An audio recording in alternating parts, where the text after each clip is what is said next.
So, what was in the sky? Hundreds of thousands of residents witnessed the event, but eyewitness accounts were conflicting. Some non-military witnesses reported seeing a large orange object moving slowly over the coast between Santa Monica and Long Beach. Others claimed it was glowing white, while still others said it was black. Have you ever wondered about the origin of aliens, ghosts, or demons? Have you ever asked your priest or pastor if the Bible can explain these things, only to come away with no real answers? Well, I don't know about you, but I have. So, I've spent the past 15 years researching these topics, and I've pieced together a very compelling explanation for many of the world's mysteries. I'd like to start a conversation about the things your pastor is afraid to talk about. This is Audra Moore, and you're listening to Evil's Ancient Origins. In November of 2024, as fearful sightings of glowing orbs and automobile-sized drones began over the skies of New Jersey and the eastern seaboard, panic set in on social media, bringing fears of the end of civilization as we know it. In the months since, as I am recording this on March 1st of 2025, reporting on the subject has become overshadowed by seemingly more important news. I have searched for updates on the matter and have encountered a complete black hole, not a single mention to be found. Although the sightings were alarming, the lack of continued concern signifies that America is so very easily redirected.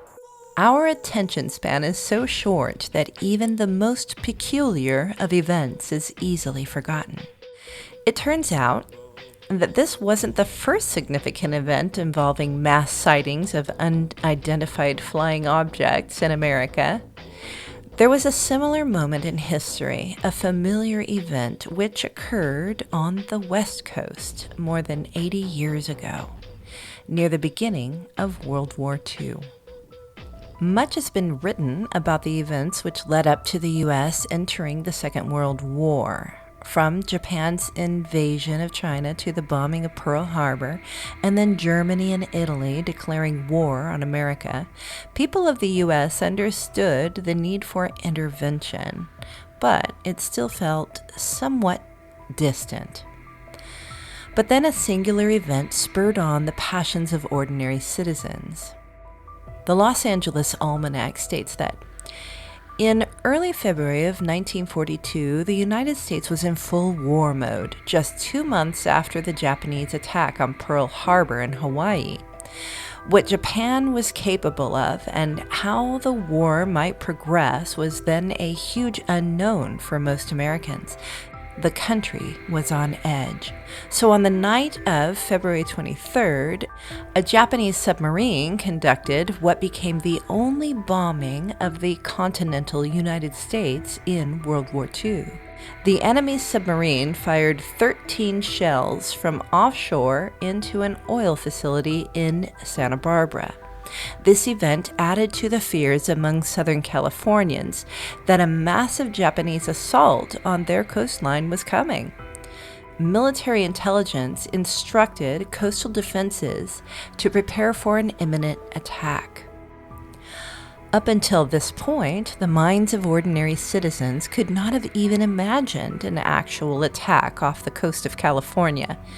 What became known as the bombardment of Elwood was the catalyst for the American government to build Japanese-American internment camps in Arkansas, Arizona, California, Colorado, Utah, Idaho, and Wyoming.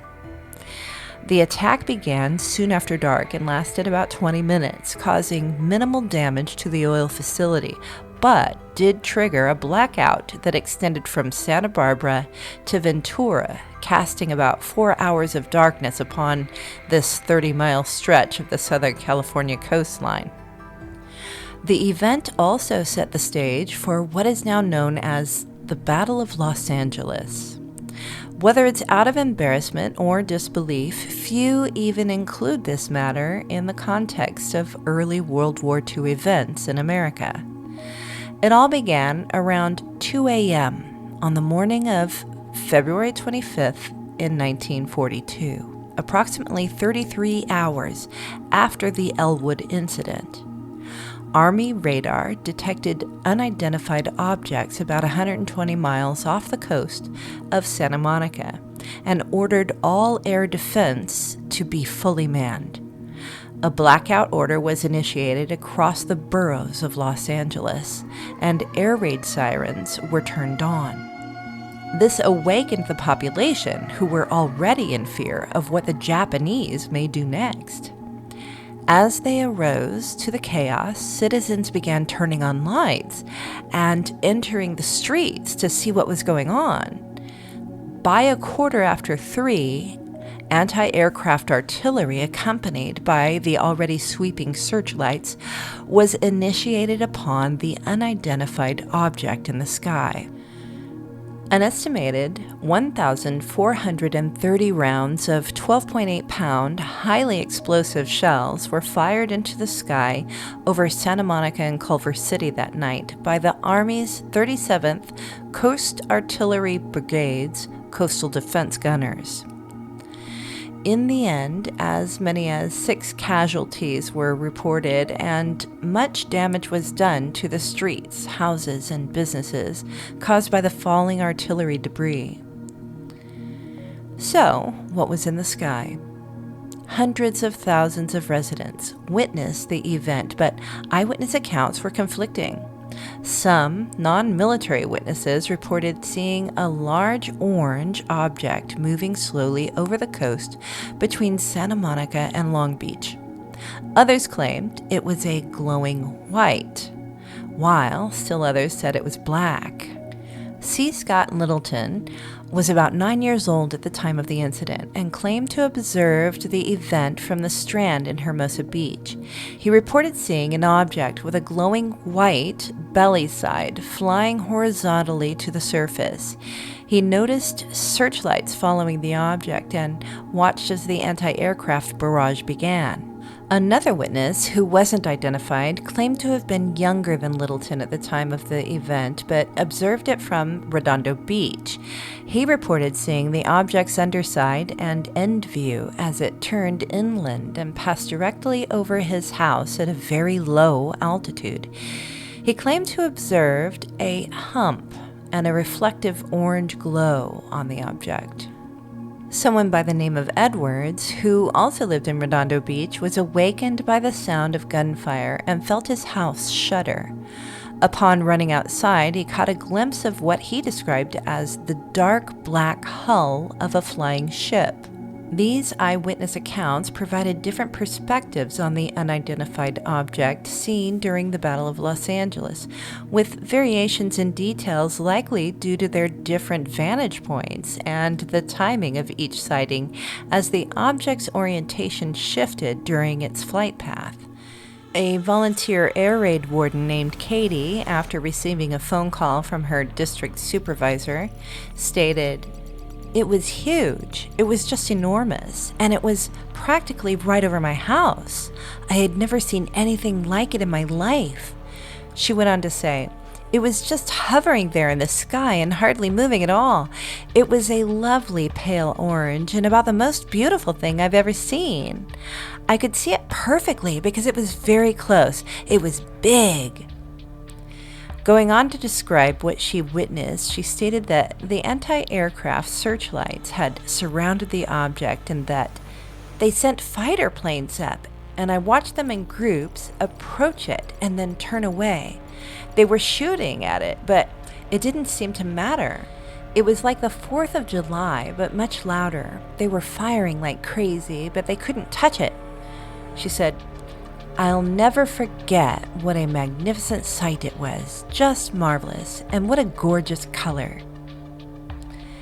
Many other citizens, some using binoculars, reported seeing, much like Katie, a large orange object moving slowly.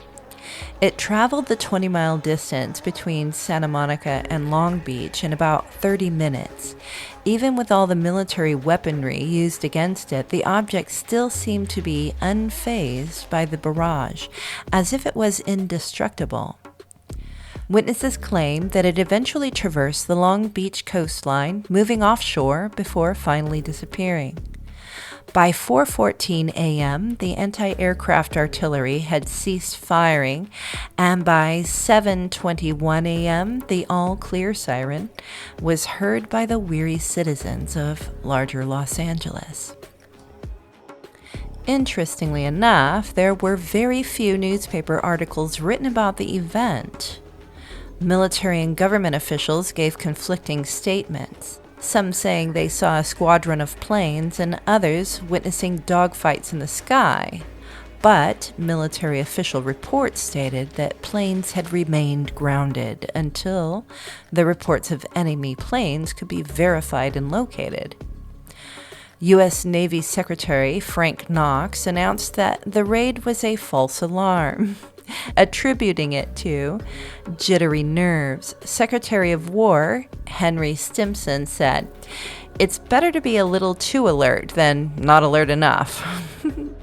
At the same time, he delicately suggested that it might have been a good idea to send some of our planes up to identify the invading aircraft before shooting at them.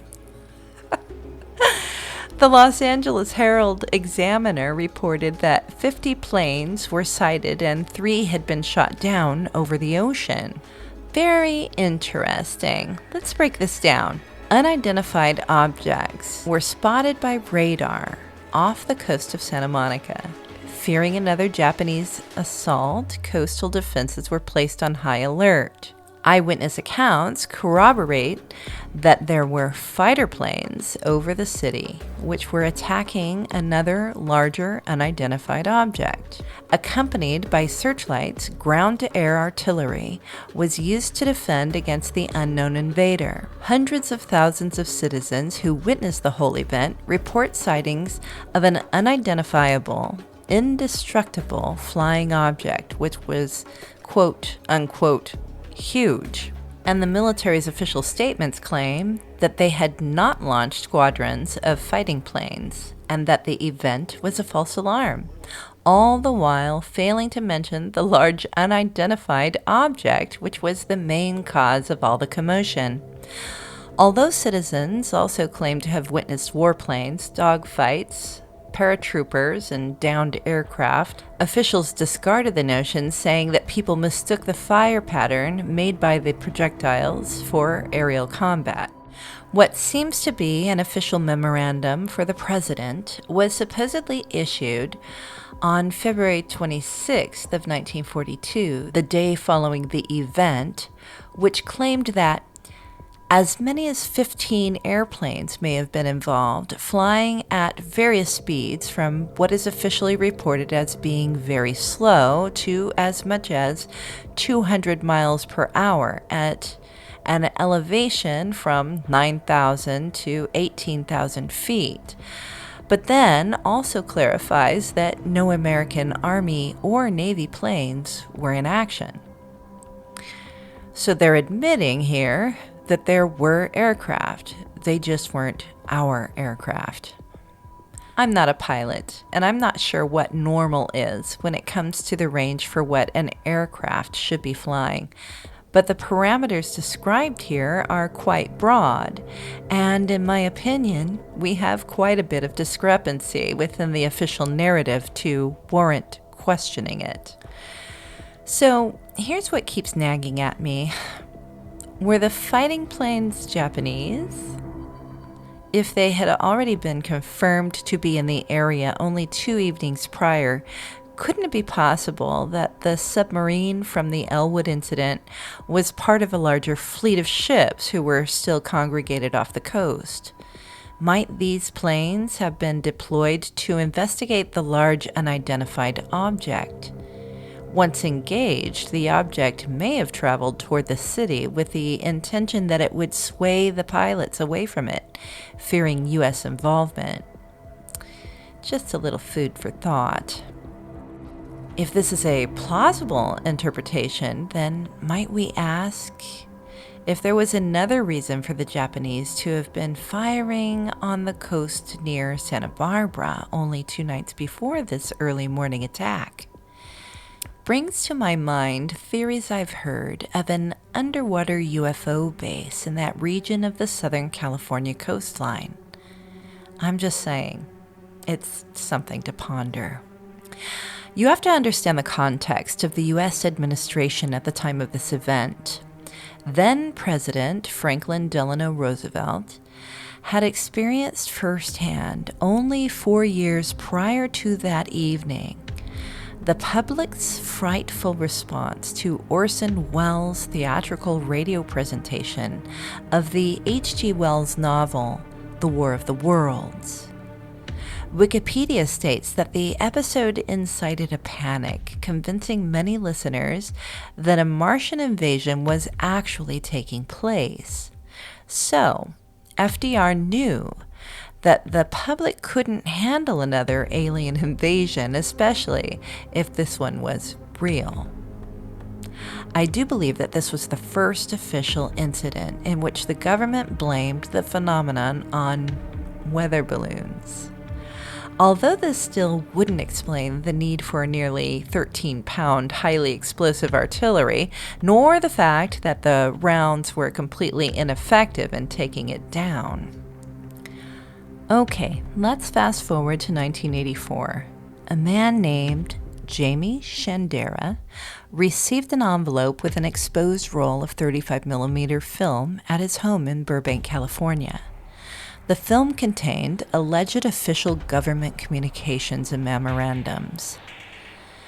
Then, 10 years later, another roll of film was delivered to the mailbox of Don Berliner, an aviation and science writer, which included pages from a special operations manual from a group called Majestic 12. Among the Majestic 12 documents was a memo dated February 27th of 1942, only 2 days after the event, which implies that the president already had knowledge of what he called celestial devices, stating that he had consulted with Dr. Bush and other scientists on the issue of finding practical uses for the atomic secrets learned from the study of the, quote, celestial devices. He also states that he understood the importance of keeping the circle of those involved in the process of studying them to a very small group. It seems as though reverse engineering alien technology was underway. Could this have been the event where it all began? Among the documents was a memo dated March 5th of 1942 from General George C. Marshall addressed to President Roosevelt.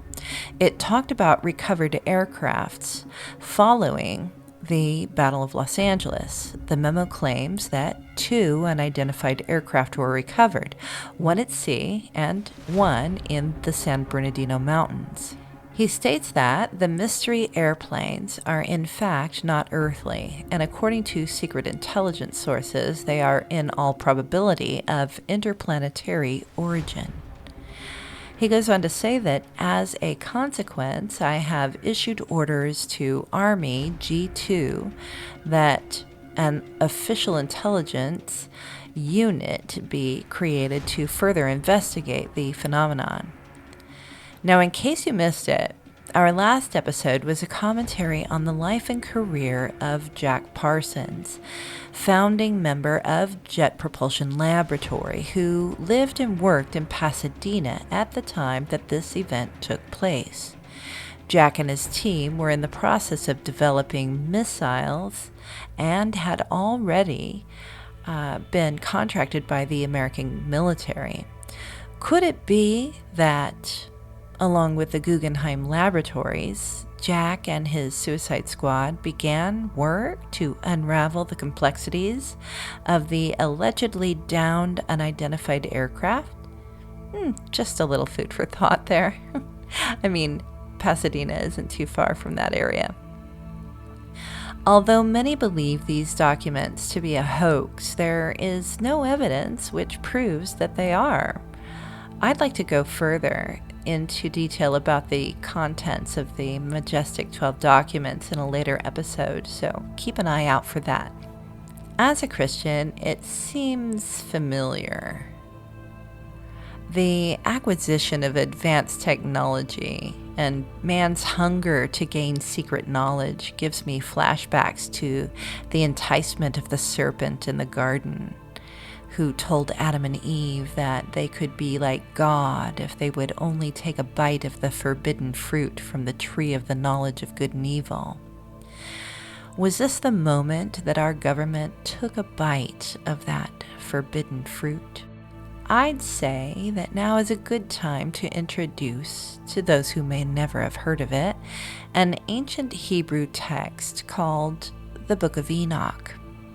It describes a group of angels who couldn't resist the beauty and charm of earthly women, so they took them as wives and taught them all sorts of things, from putting on makeup and the uses for plants and herbs, witchcraft, including spells and incantations, and other things, as well as war and the development of weaponry and more. Technology and power were their enticement. Now, their offspring were these inhuman creatures known as the Nephilim, who were enormous and very evil, which were later referred to in the Bible as the giants in the lands that the Israelites had to conquer. So, could it be that these celestial devices are a form of angelic technology? A continuation of the misguided education of our not-so-angelic humanity? The whole premise of our Bible centers around a long-forgotten tale, the contents of which humanity seems doomed to continue repeating until Jesus returns. God has prepared a way of escape. Are you ready to receive it? Let me know what you think in the comments. I hope you've enjoyed this episode and will join us again next time when we start another conversation about the things your pastor is afraid to talk about. This is Audra Moore, and you're listening to Evil's Ancient Origins. Look for us again next week on YouTube, Spotify, or wherever your favorite podcasts are found.